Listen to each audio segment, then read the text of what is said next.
Region Elite Motorsports. I'm your host Isaiah, and today we're going to get that transmission up and hopefully give it a start, see how she runs, and take it from there. So let's dive in and see what we get done. Okay, welcome back. Okay, first things first, we're going to want to take some brake cleaner and clean the pressure plate.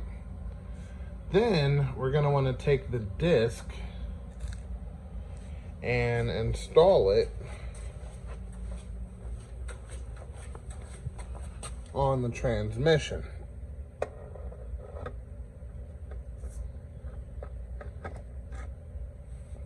Just to make sure that they gave you the right clutch and everything's going to go together as soon as you lift up the transmission and put it on. So that's perfect.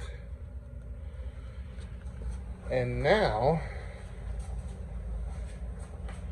we can begin reinstallation. Also, something very important we need to talk about. When installing the clutch, see it has an outer part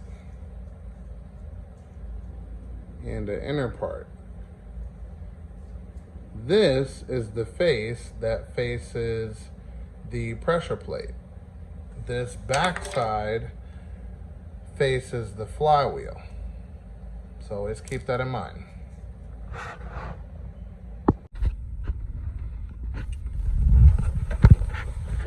Okay, so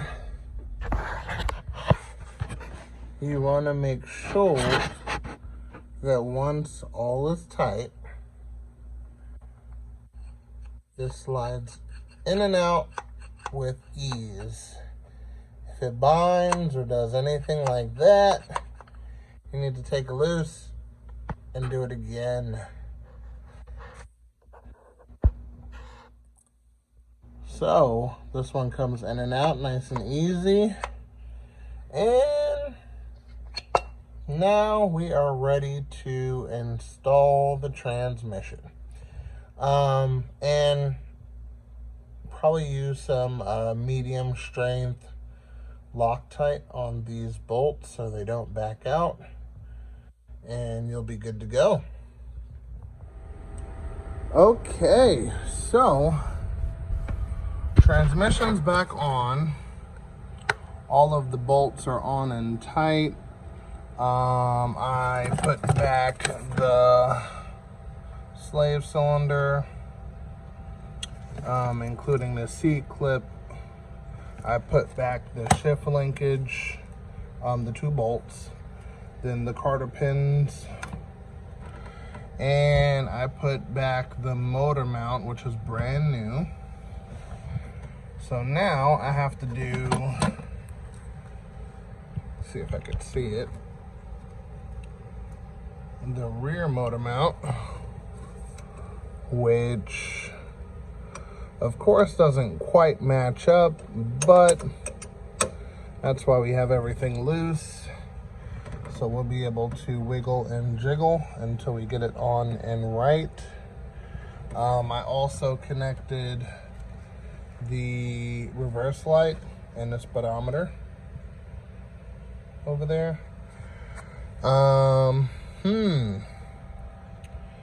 Yep, that's pretty much about it. There's actually going to be more I'm going to be installing, but we are going to connect the rear motor mount. Take it from there. Okay, so we have everything connected, including the axles. So I'm going to plug up the intake. Gonna put that on there.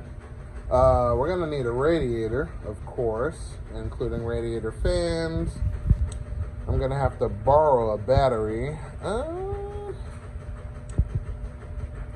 or see if I can find one the proper size, but Yep, that. I gotta put in the grill piece here and the piece here. And I think there might be an under tray and some other stuff, but we're going to wait for the suspension. I have brand new suspension, or brand new shocks, I should say, and I'm going to get some springs for those, and then we'll be installing that, which is simple enough. After that, we'll kind of take it from there, but the car is ready. One thing I do have to do besides the bolt-on components is the fill plug. I got some gear oil, and for the Lancer and the Mirage, use the same weight, which is 75.90. So your preference of gear oil is completely up to you. Today I'm going to be using STP, and we're going to slide that in there. We're going to put the car on the floor to make sure that when we're putting the gear oil in, we're not putting too much because the car is tilted back. So it would basically allow us to put probably a half a quart more, a quarter of a quart, whatever the case. We're going to make sure the car is even on all four and then take it from there. Also, I didn't like these. These seem to not quite fit the rim well. So I bought these just for reference. For the Lancer and the Mirage and the 3000 GT and the Starion, run a lug pattern and thread M12 1.5. So keep that in mind, good reference. So I'm gonna pop the wheels back on here and put the car on the floor. So that'll be good.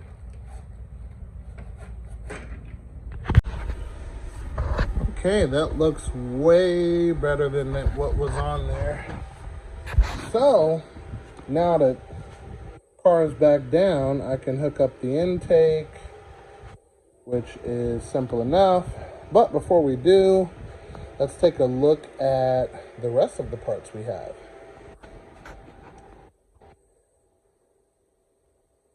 Alrighty, so we got some intake stuff, grill stuff, a lot of stuff, battery, shocks, brand new, radiator fan, valve cover gasket, outer tie rods, plastic clips, which is great to have, and miscellaneous screws, which they will find their home shortly. And oh wow, well, I really doubt these are bad, but we have them here just in case. We have end links,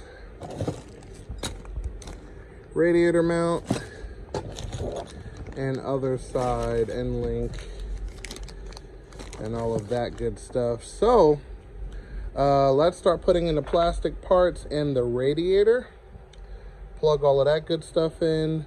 We're not gonna do the shocks just yet. I wanna see how the car rides, kind of take it from there. And again, with the end links and the steering rack components, we're gonna see how the car rides and then kind of take it from there.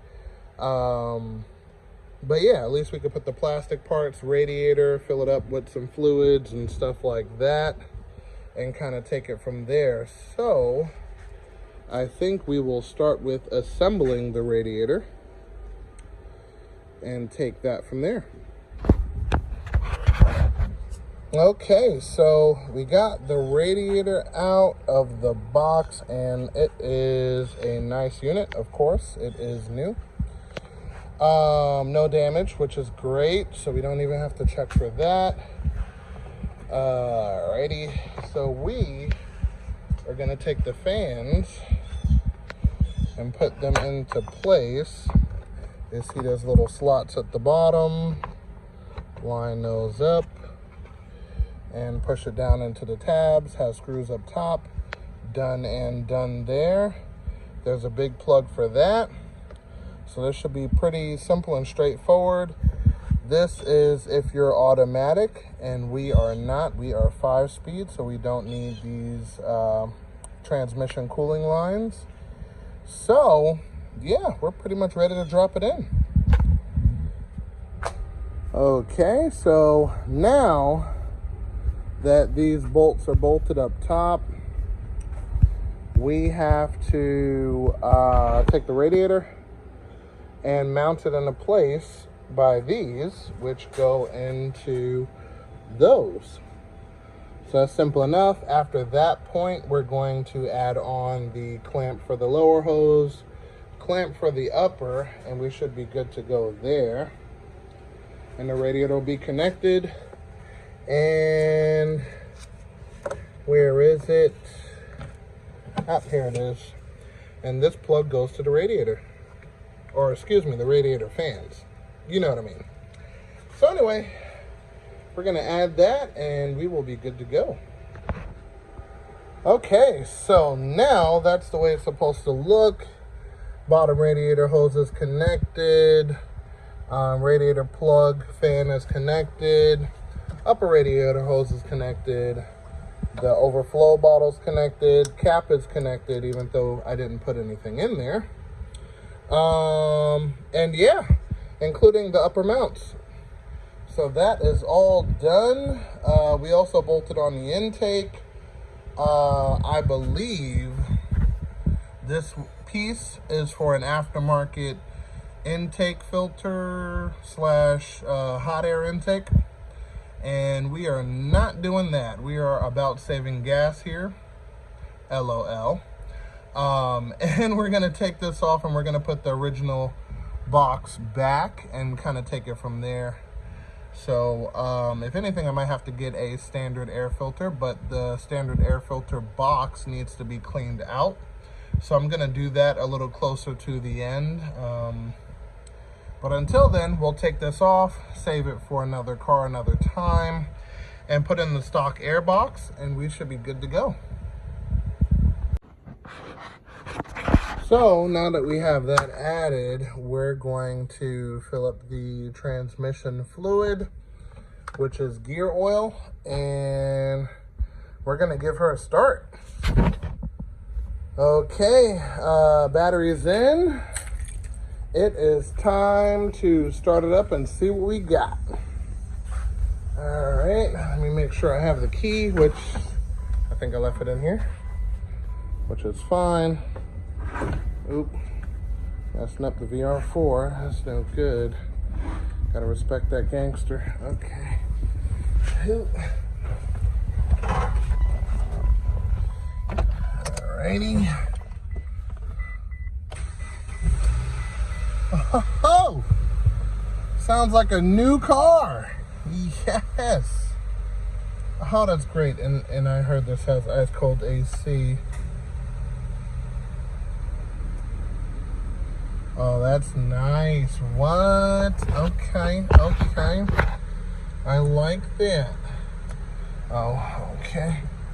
These windows up just for now till I replace this window over here. Oh yeah, that's icy cold. Okay. We don't have any coolant in the car just yet, but we will get there.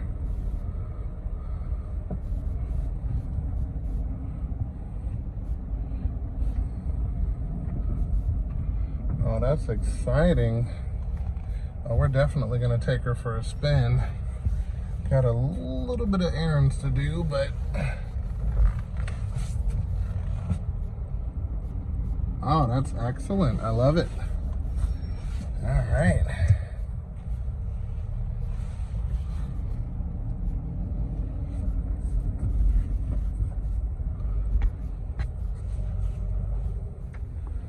And cleanup time. Holy cow, that air conditioning on that Lancer, man, that stuff is so cold. All right, well, let me clean this up and we'll add some more parts and bitters a little bit later. And there she is, running. No loud scraping noise or anything like that. Running pretty good. Waiting for the thermostat to open. And we'll definitely take it from there. But she drives good, sounds good, ice cold AC. That's a win-win in my book.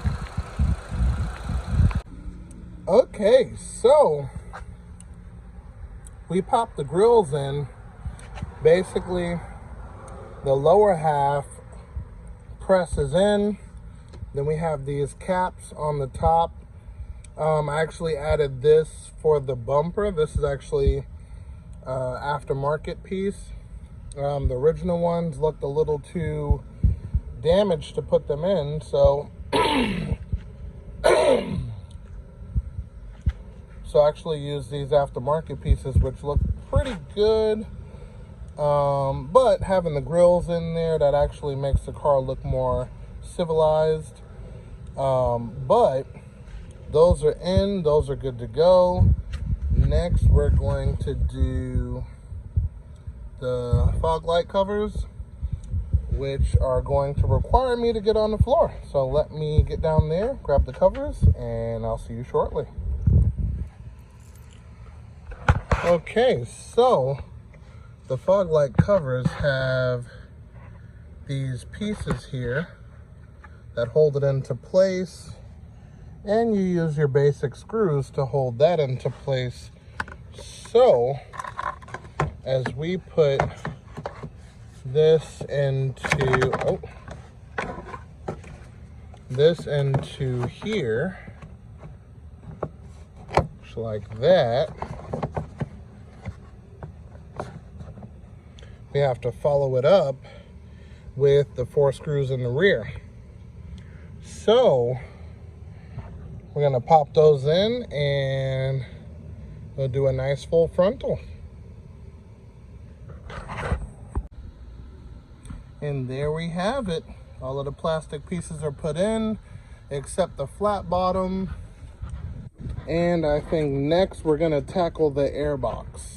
Okay, so we are off to the next jigsaw puzzle. So this piece goes to there.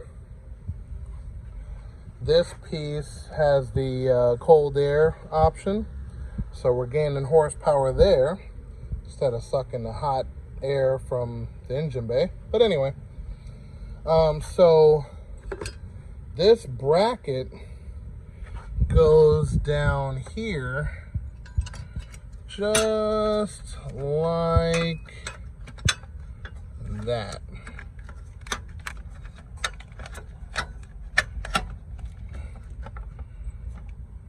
Okay, just like that.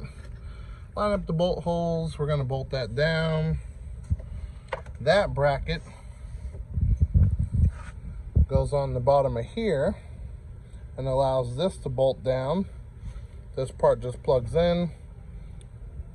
I used air mask cleaner to clean this area up, which probably needs just soap and water. But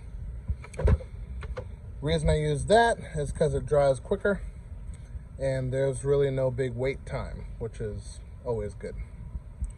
So I'm gonna add in the screws to that guy, which should be a couple of 12mm bolts. Then we're gonna add this piece in.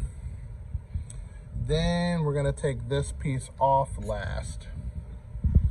All right, so that should do it for that. Let's see what we get done. Okay, so the full factory intake is in. We got the cold air right here connected.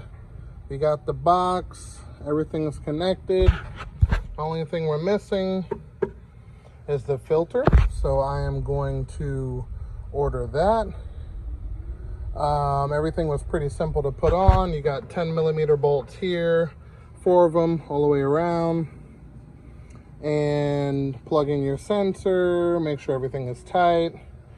And last but not least, this needs a cleaning, running low, before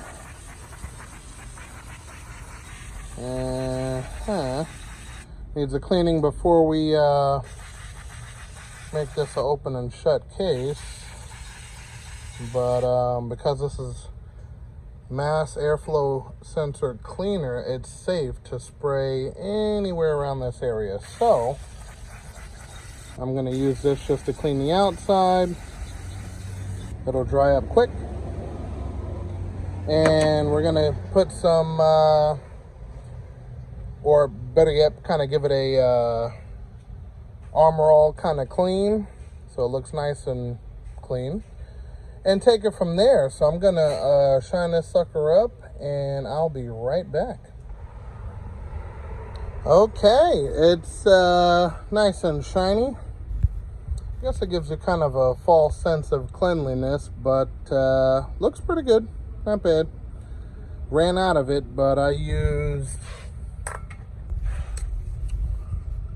McGuire's Deep Wet Look. And I'll be darned if it doesn't look deep and wet. So with that being said, I will see you guys next episode. If you enjoyed this episode and videos like it, definitely feel free to hit the subscribe button and the little bell icon to get updated notifications every time I drop a new video. And until then, I'll definitely see you next time.